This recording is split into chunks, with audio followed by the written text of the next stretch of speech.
हमारे रहते आप बेरोजगार क्यों हैं? सरकारी नौकरी की सबसे अच्छी तैयारी, सबसे अच्छे अध्यापक, सबसे कम फीस, हरियाणा का नंबर 1 कोचिंग सेंटर ICS। नमस्कार, मैं ओम प्रमोद और आप देखना शुरू कर चुके हैं दी-सड़कनामा.com। तस्वीरें आपको हरियाणा के सिरसा की दिखा रहा हूं। सिरसा में आज बीजेपी प्रत्याशी डॉक्टर अशोक तंवर है, वो अपना वोट डालने के लिए पहुंचे हैं। आपको दिखा रहे हैं तस्वीरें। ये हुड्डा सेक्टर का प्राइमरी स्कूल है, मतदान केंद्र है और 26 और 27 नंबर मतदान केंद्र है जहां पर डॉक्टर अशोक तंवर है, वो अपना वोट डालने के लिए परिवार सहित पहुंचे हैं। उनकी धर्मपत्नी अवंतिका तंवर भी उनके साथ हैं और आपको दिखा रहे हैं तस्वीरें कि डॉक्टर अशोक तंवर है, वो अपना मतदान कर रहे हैं।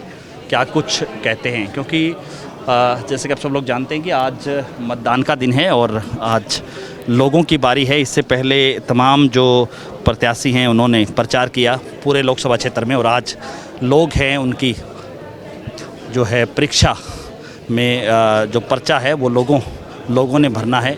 किस प्रत्याशी को क्या कुछ वो नंबर्स देते हैं, जिसका नतीजा है वो 4 जून को आएगा।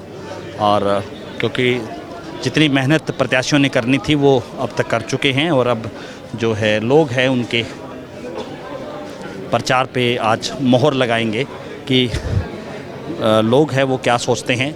आपको दिखा रहे हैं तस्वीरें, डॉक्टर अशोक तंवर हैं, वो मतदान करने के लिए पहुंचे हैं।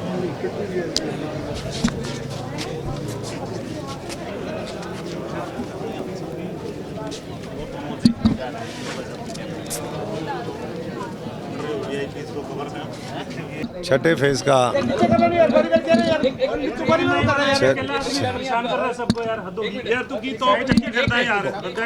कोई नहीं अरे कोई बात नहीं, लाओ अरे इधर आ जाओ, कोई नहीं, लाओ चिंता लड़ाई नहीं यार, लड़ाई तो कांग्रेस में बहुत है।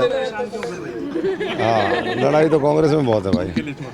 आज देश में छठे चरण का मतदान है, एक चरण और बाकी है और 4 जून को वोटों की गिनती है। मैंने और हमारे परिवार ने अपना मतदान किया है और मैं सब देशवासियों से, जहाँ भी चुनाव चल रहे हैं, तमाम हरियाणा वासियों से, हमारे सिरसा पार्लियामेंट के सभी साथियों से ये विनती और प्रार्थना करूँगा कि वो ज़्यादा से ज़्यादा संख्या में मतदान करें। हमेशा पिछले अगर 3 बार का देखें तो सिरसा ने सबसे ज़्यादा मतदान पूरे हरियाणा के अंदर किया है और उम्मीद के अनुरूप मैं समझता हूँ कि इस बार भी सबसे ज़्यादा मतदान यहाँ होगा। लोकतंत्र का ये पर्व है और इस बार देश ने मन बना लिया है कि हम तीसरी बार देश का प्रधानमंत्री आदरणीय नरेंद्र मोदी जी को बनाएंगे। देश बनाने के इस चुनाव में हर व्यक्ति, चाहे वो फर्स्ट टाइम वोटर है, चाहे हमारा किसान मजदूर है, गरीब आदमी है, चाहे वो मध्यम वर्ग है, चाहे हमारे कर्मचारी साथी हैं, छोटे छोटे दुकानदार साथी हैं, पूरा आज जो हमारा सामाजिक ताना बाना है वो एक सूत्र में पिरो करके, अभी मैं अंदर सुन रहा था, लोग कह रहे थे जी हमारी पहली वोट तो देश को है।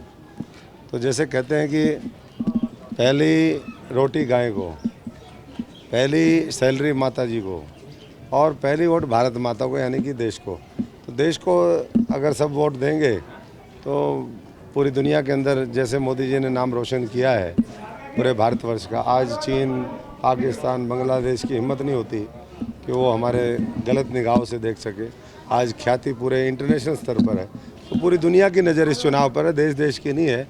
और जितना मजबूत जनादेश के साथ मोदी जी तीसरी बार देश के प्रधानमंत्री बनेंगे, उतना मैं समझता हूँ कि हमारा वर्चस्व पूरी दुनिया में होगा। आज 100 करोड़ लोग वोट दे रहे हैं, ये सबसे बड़ा और सबसे युवा लोकतंत्र है। तो इसलिए मैं तो आश्वस्त हूँ कि सिरसा के लोग पिछली बार 3,08,10 हज़ार वोटों से जिताया था। इस बार मुख्यमंत्री जी, नायब जी आए, मनोहर लाल जी आए और पार्टी का शीर्ष नेतृत्व आया, योगी जी आए, योगी आदित्यनाथ जी आए, जो भी नेता यहाँ पर आया, सबने आश्वस्त किया कि ये सीट हम 6,51,000 से कम जिता करके देंगे। तो बाकी तो मैं समझता हूँ कि लोग यहाँ पर धक्के से आए हैं, लोग छोड़ करके भागे हुए लोग हैं यहाँ से। 28 साल पहले जब हराया था उसके बाद कभी दिखाई नहीं दिए, फिर वो जहाँ गए वहाँ पर उस कॉन्स्टिट्यूंसी को ख़राब करके आए। एक मॉडल आज कांग्रेस के अंदर देखने को मिलता है, आज एक मॉडल देखने को मिलता है कि एक कॉन्स्टिट्यूंसी ख़राब करो, दूसरी में जाओ, दूसरी से तीसरी में जाओ। लेकिन मैं उनको कहना चाहूँगा, देश कांग्रेस मुक्त भारत चाहता है। देश गांधी जी के उस कथन को पूरा करेगा जब उन्होंने कहा था कि आज़ादी के लिए कांग्रेस पार्टी बनी थी, इसलिए इसको डिसबैंड कर देना चाहिए।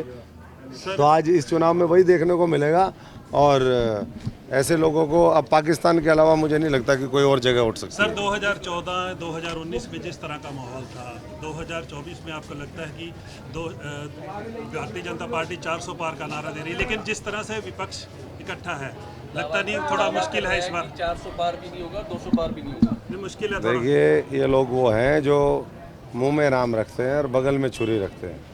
वैसे तो ये राम के अस्तित्व कोई चुनौती देने वाले लोग हैं, तो ये आपस में भी कोई, मुझे नहीं लगता ये परिवार कोई एक साथ है। इसमें आपस में इतना खुद वो है, पार्टियों के अंदर आपस में इतनी गुटबाजी है, अनुशासनहीनता। वो रोज़ आप देख रहे हो, रोज़ तो लड़ते हैं, कभी टोहाना में लड़ते हैं, कभी कहीं लड़ते हैं, रोज़ लट्ठम लट्ठा। तो ये लठतंत्र को कोई पसंद नहीं करता। देश आज संविधान के हिसाब से, बाबा साहब के संविधान में जो अधिकार दिया है कि राजा रानी के पेट से पैदा नहीं होना चाहिए, आपके वोट से पैदा हो।